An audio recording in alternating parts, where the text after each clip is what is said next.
Start us off, please. For Braden, just that run you had there, the 17-2 run as a team, but also that personal run you had, just kind of rising to the occasion. Is that what it was? I mean, the coaches were just telling me, like, at halftime, like, I had those first 2 quick turnovers. They were saying you got to keep being aggressive, like, you need to have the ball in your hands, being able to make plays and create for others. So just being able to have that confidence, and from the players also just being able to tell me, like, hey, go do your thing, really helped. Zach, 32 minutes in the game. A lot of minutes for you over the last few years. What's it like? I mean, early in the season, getting those minutes and just seeing that excitement out on the floor. Yeah, it's great. I mean, everyone wants to get those minutes. No one wants to sit on the bench. My last few years, obviously, I had Travion with me, so when he was in, I was fine with it. But this year, I've stepped into a bigger role in terms of minutes, and I feel like I'm ready for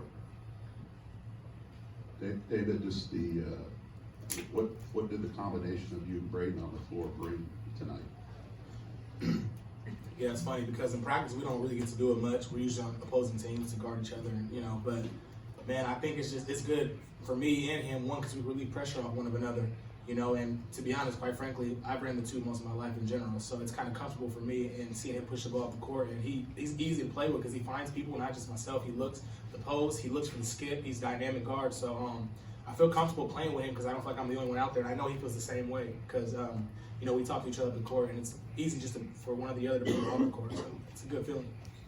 Yeah, for Braden, kind of the same thing. What do you guys do well against the press tonight, and what about the combinations there in the second half? You guys only turn the ball over 6 times and shoot 56%. In the second half, seemed like you guys kind of had some experience in the first half and it carried over in the second. Yeah, definitely. Just to piggyback on what he said, just being able to like have that pressure release. I mean, like when I'm bringing up the ball and just have that other guard. I mean, he has experience. Like he knows kind of how it goes, and just being able to like talk to me and help me through it. I mean, I struggled a little bit earlier, but as the game goes on, he's talking to me, telling me like, "Hey, you take control of it. It's your ball. You got it. We need you to help do this and all this." So just being able to have him do that and kind of guide me really was helpful. For Braden, can you just talk a little bit about that moment where you hit the runner in the lane and then they called timeout and you kind of yelled at the crowd a little bit? What was that moment like for you? Kind of just threw up the ball and was hoping for a miracle. Kind of what happened. I mean, I kind of got a couple to go, so then, I don't know, the guy was coming over, said, take a charge, so I just kind of just threw it up there, but hope for a prayer, and I guess win it, so. Zach, what did those 2 guys help you weather that storm tonight? How did they bring you guys back to win this game? Just breaking the press, really. I mean, that's kind of something we struggled with a lot last year. This year, feel confident we can have one of them bring the ball up. They won't, like you said, when we had 6 turnovers on the game. That's great for a team that's pressing us all game. All they wanted to do was just get us to turn the ball over. But instead, we kind of flipped it on them. They couldn't even really press at the end because we were breaking the press. We're getting offense quick, and we're getting buckets out of it. So just kind of have them just be steady. One of those frustrating things is when you turn the ball over in a press. So just having them kind of getting that constant press break, so we could get into our flow of offense and get our shots was great. For Dave and Braden, if I could, what did you guys learn about yourselves as a team tonight to play in this sort of environment against this sort of opponent, to weather what Joplin did there in the second half and be able to respond? What I really like about this team is, obviously this is our first real challenge, I should say. And Marquette's a really dynamic team. They got guards who can go shoot and score and different things. But I just like how poised we were throughout the whole game.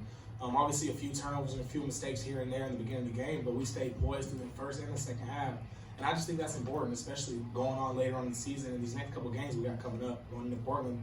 Being able to be poised and picking up each other and handling adversity is going to be essential for us overall. I'd say the same thing, just that adversity. Obviously, we haven't really seen that much yet, so just being able to have the team like that, I mean, like he said, I mean, they're really good. All positions are very skilled, and just being able to guard that and kind of figure that out and play it by ear and go from there. Hey, David, you've played other places. Big crowd tonight. What's it like to be on the floor and have these fans just pick you guys up? Man, it was crazy there. To be honest, I don't even know what to say about it. You know what I mean? Like you hit a shot and they're just going crazy. It makes you feel even better. The adrenaline rush makes you want to guard your man that much more. Like it's just fun in there, man. And then again, your teammates are cheering just as loud for you.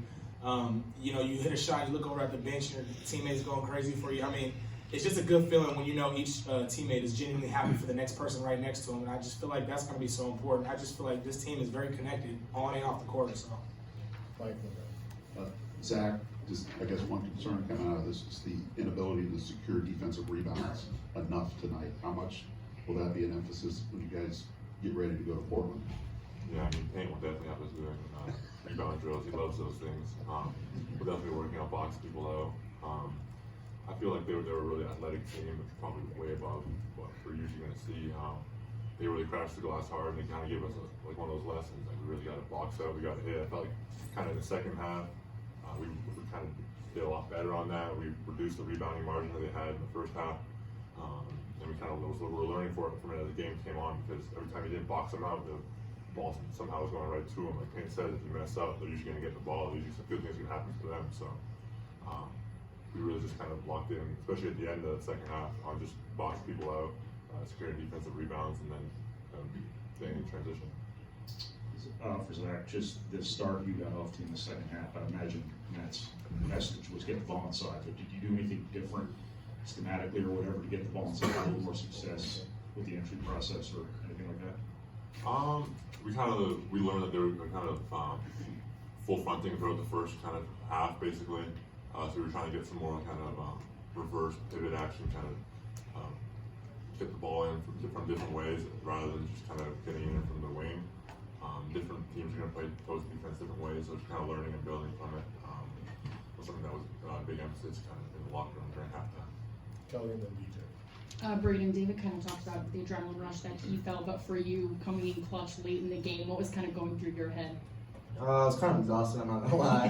My legs were kind of hurting. Kind of just like what Dave said, like when the fans are cheering, yelling like that, and then you see your teammates picking you up behind there, it just makes you want to play that much harder, and you kind of forget about it.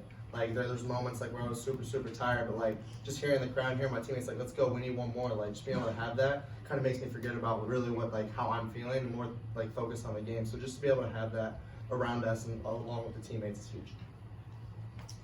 Yeah, for Zach, going back to the rebounding a little bit, Marquette gets 15 offensive rebounds, but they're only able to get 6 second chance points there in the game. Just what do you guys think you guys did as a team well defensively to kind of maintain your composure when some of those moments and there was just chaos, with the ball flying around all over the place? Yeah, I think it comes down to kind of our the chemistry that we have. When the other team gets an offensive rebound, we're not really getting on each other. We're not getting mad at each other. We're not like throwing our hands up and like giving up and kind of giving them easy shots. We're just kind of that happened. Okay, we're gonna move on. We're gonna keep playing defense. We're gonna play the defense second time, third time, however many times we need until we get that defensive rebound, and then we're gonna go in offense. Is there anything else? Thank you guys. Dave, did you